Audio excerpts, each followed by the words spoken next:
Hello and happy new year and God bless you. Thank you so much for listening me. Thank you so much for all that likes you have given to my videos, all that comments and subscriptions. Thank you so much. Love you. तो आज की ये video है कि gratitude को लेकर थोड़ा सा मैं ब्रीफ करूँगी। अभी सब लोग जो भी लोग लॉ ऑफ अट्रैक्शन में एंटर किए हैं, जहाँ तक मुझे लगता है कि आप लोगों की पास पहली टेक्निक यही आई होगी कि ग्रैटिट्यूड पे करना है। और अभी भी आपने शायद बहुत सारी टेक्निक्स अप्लाई करने के बाद भी आपके पास ये टेक्निक बार बार हिंट आता हुआ कि ग्रैटिट्यूड पे करना है, ग्रैटिट्यूड पे करना। हर जगह आप उसे गीता ले लीजिए, आप कोई रोंडा बन की बुक ले लीजिए, या आप किसी ऑथर की बुक ले लीजिए, या आप होपोनोपोनो के बारे में स्टडी कर लीजिए, कुछ भी हो, ग्रैटिट्यूड पे करने के बारे में बहुत बहुत सारा ज्ञान फैला हुआ है। और हमारे लिए ग्रैटिट्यूड पे करना सबसे मुश्किल चीज़ है।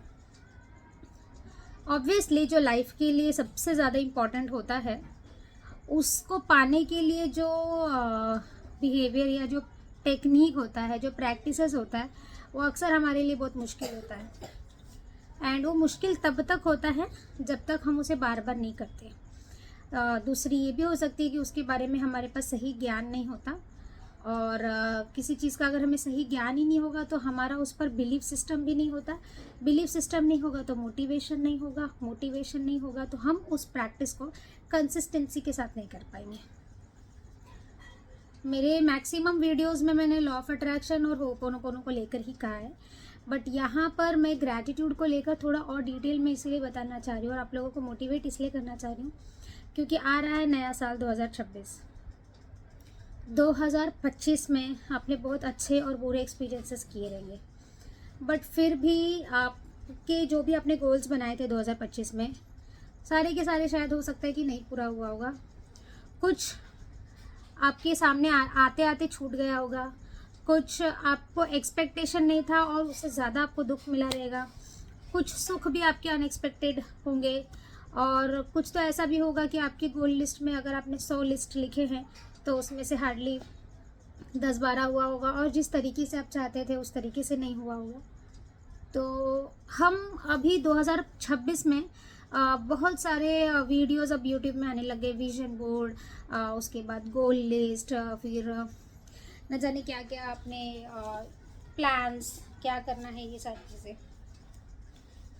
तो आपको विजन बोर्ड कैसे बनाना है या लॉ ऑफ अट्रैक्शन में वो सारी चीज़ें कैसे करनी है, ये तो आपको सबको पता चल चुका है। बट वो आप लोग जहाँ अटकते हैं, मेरे ख्याल से आप अटकते हैं यहाँ पर कि आप उस चीज़ को बिलीव नहीं कर पा रहे अभी तक, मोटिवेट नहीं कर पा रहे, कंसिस्टेंसी के साथ नहीं कर पा रहे। I am sorry for the interruption. तो अब मैं ये कह रही थी कि कंसिस्टेंसी, मोटिवेशन, बिलीफ सिस्टम। तो अब थोड़ा सा मैं कुछ ऐसा ज्ञान बांटूंगी जिससे शायद आपकी बिलीफ सिस्टम ग्रैटिट्यूड को लेकर बढ़े, आपकी मोटिवेशन बढ़े, और जिससे शायद आप कंसिस्टेंट हो पाएंगे। तो सबसे पहला कि आपको एफर्मेशंस ऐसे बनाना चाहिए, जो आपके अंदर आपको डेवलप करना है वो चीज़ को मैनिफेस्ट करने के लिए। हम अक्सर एफर्मेशंस की लिस्ट निकाल लेते हैं पिंटरेस्ट से, या फिर हम किसी की एफर्मेशंस को कॉपी कर लेते हैं। किसी ने अगर यूट्यूब में ऐसी वीडियो डाली है कि मैंने ये एफर्मेशंस बोला और मुझे ये मिल गया, तो बस आप भी उसे कॉपी करने लग जाते हैं। बट कभी भी आपको किसी को भी कॉपी नहीं करना है, क्योंकि आप अगर कॉपी करना रहता है तो आप एक जैसा दिखते हैं। अगर आप अलग दिखते हैं, आपका टेस्ट अलग है, करोड़ों अरबों लोग दुनिया में रहते हैं, लेकिन कुदरत ने हम सबको एक ही तरीके का नाक नक्श दिया है, बट हम दिखने में फिर भी अलग हैं, क्योंकि हमारे टेस्ट अलग है, हमारी एनर्जीज अलग है, हमारा इस सृष्टि में हमें भेजने का पर्पस अलग है। तो हम अगर किसी को कॉपी करेंगे तो हम उसके सुख और दुख दोनों को कॉपी करते हुए हम अपने बिलीफ सिस्टम के हिसाब से हम वैसे बन जाते हैं, और हमारा विश्वास हट जाता है, और हमें ऐसा लगता है हम लोग अनलकी है। ये वीडियो मैं एक जस्ट वीडियो की तरह नहीं बना रही हूँ, ये मैं वीडियो ऐसा बना रही हूँ कि जस्ट हम बातें कर रहे हैं, तो मैं ऐसी सोच रही हूँ कि आप भी मुझसे बात कर रहे हैं। तो सबसे पहला हमें काम करना है एफर्मेशंस पे। तो अब क्या चीज़ है जो आपको रोकती है? तो बिलीफ, मोटिवेशन, कंसिस्टेंसी। तो आपका एफर्मेशन से ऐसा होना चाहिए, I believe in law of attraction. Practicing law of attraction motivates me, मतलब मुझे लॉ ऑफ अट्रैक्शन पर पूरा भरोसा है और लॉ ऑफ अट्रैक्शन प्रैक्टिस करते करते मेरी मोटिवेशन जो है उसके प्रति बढ़ती जाती है और मैं लॉ ऑफ अट्रैक्शन प्रैक्टिसेस में कंसिस्टेंट हूँ। ये आपका मेजर 3 एफर्मेशंस होना चाहिए। एक और एफर्मेशन है जो मैं पिछले 3-4 साल से कंटिन्यू बोलती जा रही हूँ, बॉब प्रॉक्टर का, I am so much happy and grateful now that I am surrounded with positive, peaceful, happy, rich, kind and successful people। क्योंकि हम क्या होता है कि हमारा जो परिसर है, हमारा जो सराउंडिंग्स एनवायरनमेंट्स है, उसके हिसाब से हम भी वैसे ढल जाते हैं। तो हमें ऐसे एनर्जीज़ के साथ घिरे रहना ज़रूरी है, तो वो भी हमें एफर्मेशंस में डालना है। अब आप बोलेंगे अरे यार इतना दिन से तो एफर्मेशंस बोलते आए, हुआ तो नहीं है भाई मेरा। तो इसके लिए एफर्मेशन के शुरू में और एफर्मेशन के एंड में, मतलब जो भी आप एफर्मेशंस अभी आगे आगे और भी वीडियोस में मैं और भी एफर्मेशंस आपको बताते जाऊंगी जो आप ऐड करते जाना। तो इनिशियली मैंने आज आपको ये 4 एफर्मेशंस बताए। शुरू में आपको एफर्मेशंस के लिए स्टेटमेंट देना, मैं मानूँ या ना मानूँ मेरे सारे एफर्मेशंस पॉजिटिवली काम करते हैं। और जब एफर्मेशंस बोल लेंगे उसके बाद आपको फिर बोलना है मैं मानूँ या ना मानूँ मेरे सारे एफर्मेशंस पॉजिटिवली काम करते हैं। ये हो गया एफर्मेशंस की बातें। अब आया ग्रैटिट्यूड कि भाई ये ग्रैटिट्यूड को लेकर हम पॉजिटिव नहीं हो पा रहे और ग्रैटिट्यूड के लिए जो फीलिंग्स होता है, नेपोलियन हिल कहते हैं कि फीलिंग इज़ द सीक्रेट। तो बिना फीलिंग्स का हम वो वाइब्रेशनल मैच में नहीं आ पाते और हम उस फ्रीक्वेंसी से उसे मैनिफेस्ट नहीं कर पाते। तो अब ये फीलिंग्स के लिए क्या करना है, तो पहले ना आपको अपने आप को उस फीलिंग्स में आने के लिए वैसी चीज़ों के बारे में जानना है, रिसर्च करना है। मैं भी आपको स्टोरी बताती हूँ। अभी मैं रिसेंटली किसी का हेल्थ इश्यूज़ था तो मैं हॉस्पिटल गई थी जस्ट उनको मिलने के लिए। तो मैंने वहाँ पर देखा कि वहाँ पर एक पेशेंट थी, वो उल्टी लेटी हुई थी एंड उनके दोनों साइड हिप में और उनके लोअर बैक में आप मतलब इतने बड़े बड़े, मतलब मेरा हाथ जितना हो रहा है, इतने बड़े बड़े गड्ढे की तरह स्किन निकल चुका था, सिर्फ बोन्स दिख रहे थे। तो टोटल 3 एरियाज और वो उल्टी लेटी थी एंड उसके ऊपर ऐसे ऐसे कॉटन से साफ़ किया जा रहा था। तो मेरा तो मतलब आपको मैं इतना आराम से बता रही हूँ बट मैं उतने आराम से वो देख नहीं पा रही थी। मैंने जैसी मेरी नज़रें पड़ी मैं झट से बाहर निकल गई, बट मुझसे रहा नहीं गया, मुझे लगा मुझे पूछना चाहिए कि ये क्यों और कैसे हुआ। और मैं दोबारा गई एंड मैंने पूछा कि ये क्या हुआ इनको।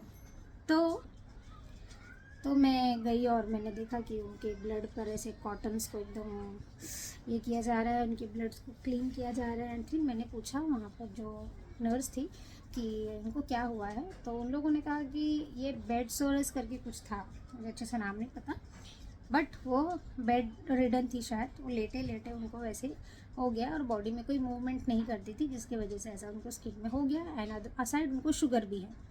तो मैंने उनको बोला कि आपने सुन करने की इंजेक्शन दी कि एनेस्थीसिया उनको, क्योंकि ये तो पूरा जीता जागता इंसान का, मतलब अगर थोड़ा सा स्किन भी हमारा निकल जाता तो हमारी हालत ख़राब हो जाती। बट भाई इतना सारा स्किन का पार्ट निकल चुका है, ब्लड दिख रहा है, बोन्स दिख रहा है और आप उसको ऐसे ऐसे करके पोछे जा रहे हो।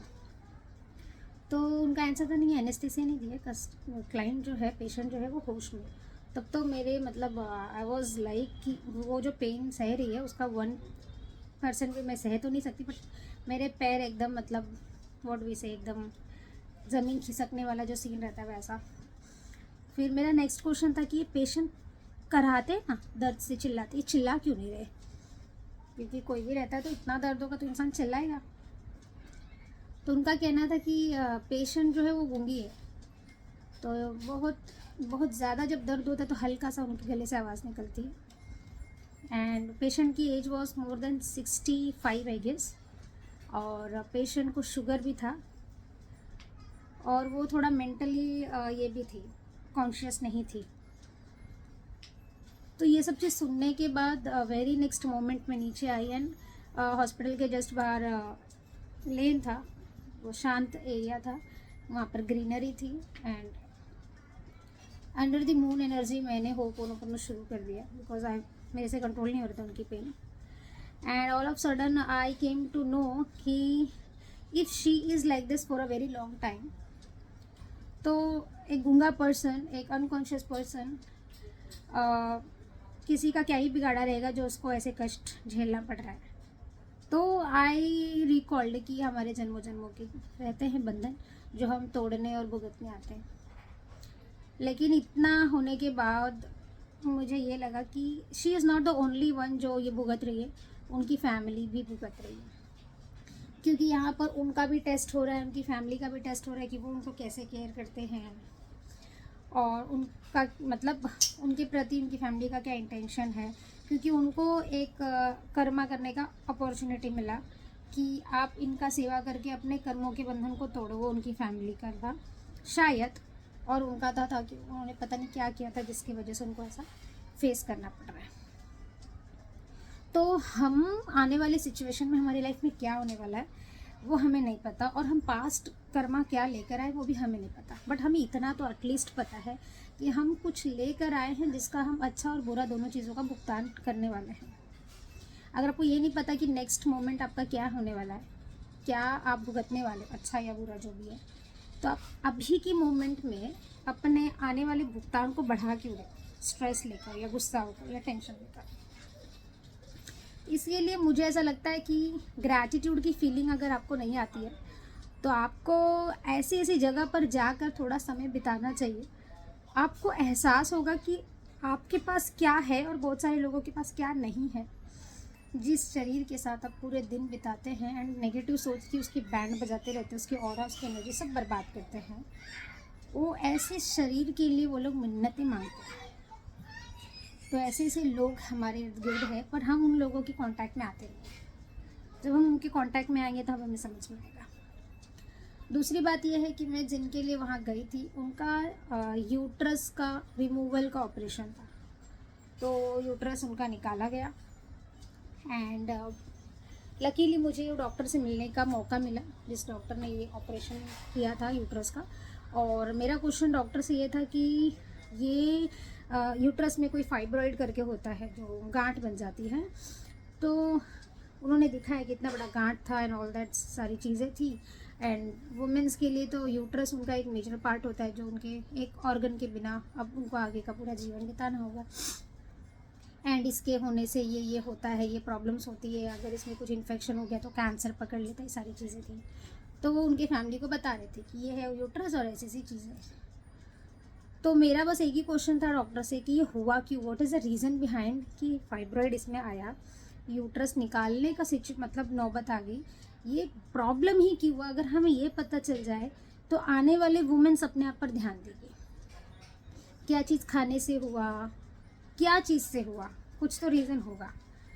तो डॉक्टर का जो आंसर था वो आप लोगों को पता नहीं भी मेरे बोलने के बाद आपको हमेशा याद रहेगा कि नहीं, बट डॉक्टर का answer was the reason behind this problem, जिसको जड़ से उखाड़ना ही पड़ गया, वो था स्ट्रेस। तो अगर वुमेन स्ट्रेस ज़्यादा लेती है तो उनका ब्रेस्ट कैंसर उनको होता है, ब्रेस्ट में गांठ होता है, या तो उनको यूट्रस में गांठ होता है। तो आप सोचिए कि जिस लाइफ के लिए जिसमें हेल्थ वेल्थ रिलेशनशिप करियर चाहे कोई भी एरियाज़ हो, जिसमें अगर आपको स्ट्रेस है और आप उसके स्ट्रेस को बढ़ा रहे हैं, तो मैं तो ये बोलूँगी ना, आप एक साइड में 10-20 लाख 30 लाख पहले जमा कर लीजिए, उसके बाद स्ट्रेस लीजिए, क्योंकि आप तो एक मस्त वाली बड़ी वाली बीमारी अट्रैक्ट करने वाले स्ट्रेस लेकर। तो देयर आई रियलाइज कि ग्रैटिट्यूड इसीलिए हम करते हैं कि हम छोटे मोटे कुछ ना कुछ स्ट्रेस हमें आता ही रहता है, या बड़े स्ट्रेस भी होते हैं जिसके साथ हम जीते, तो एटलीस्ट हम अपने माइंड को स्विच कर रहे हैं, शिफ्ट कर रहे हैं पॉजिटिविटी की तरफ। अगर 10 बड़ी चीज़ों पे हमें टेंशन है तो 10 छोटी चीज़ों के बारे में कुछ तो अच्छा अगर लिखे तो कम से कम हमारे शरीर का कोई तो हैप्पी हार्मोन्स डेवलप होगा और हमारा स्ट्रेस कम होगा, और हम आने वाले समय में खुद के साथ साथ जो परिवार को प्रॉब्लम्स देते हैं हेल्थ इशू के कारण, कम से कम वो तो गलत कर्मा ना करें। तो कहीं ना कहीं स्ट्रेस लेना इज ऑल्सो अ गलत कर्मा, क्योंकि उसकी वजह से हम अपना फाइनेंशियल की तो बैंड बजाते, अपने हेल्थ की और बैंड बजाते हैं, और हमारी हेल्थ ख़राब होती है, हमारी फैमिली की भी बैंड बजती है।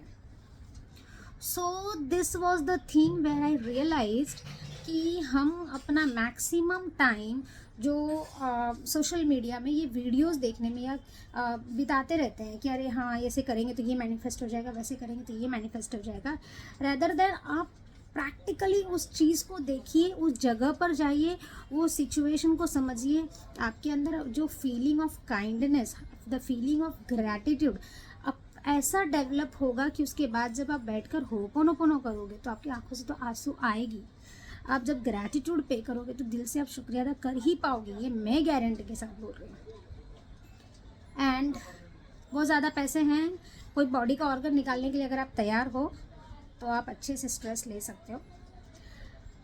तो दिस वॉज फॉर टुडे।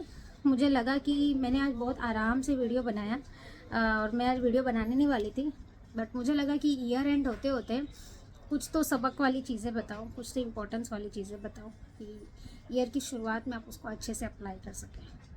इतना सुनने के बाद भी अगर आपको ग्रैटिट्यूड लिखने में दिक्कत आ रहा है तो डिस्क्रिप्शन में मेरी WhatsApp group chat invite link है, उस पर आप क्लिक करके मेरे ग्रुप को ज्वाइन कर सकते हैं। मेरी ग्रुप ज्वाइन करने का कोई चार्जेस नहीं है, और मैं अननेसेसरी कोर्सेज लॉन्च करके अननेसेसरी चार्जेस भी नहीं लेती। मुझसे जिस हद तक होता है मैं गाइड करती हूँ, मैं फ्री सेशंस देती रहती हूँ जहाँ पर आप सीख पाओगे। And that's all for today. कहने के लिए बहुत सारी चीज़ें हैं, बहुत सारी चीज़ें हैं एक्सप्लेन करने के लिए, बट मैं वीडियोस में बहुत ज़्यादा डीपर नहीं जाती हूँ, सेशंस में मैं बहुत ज़्यादा डीप जाती हूँ। तो stay connected. Thank you so much and I love you. Happy new year and be happy, be grateful, be positive.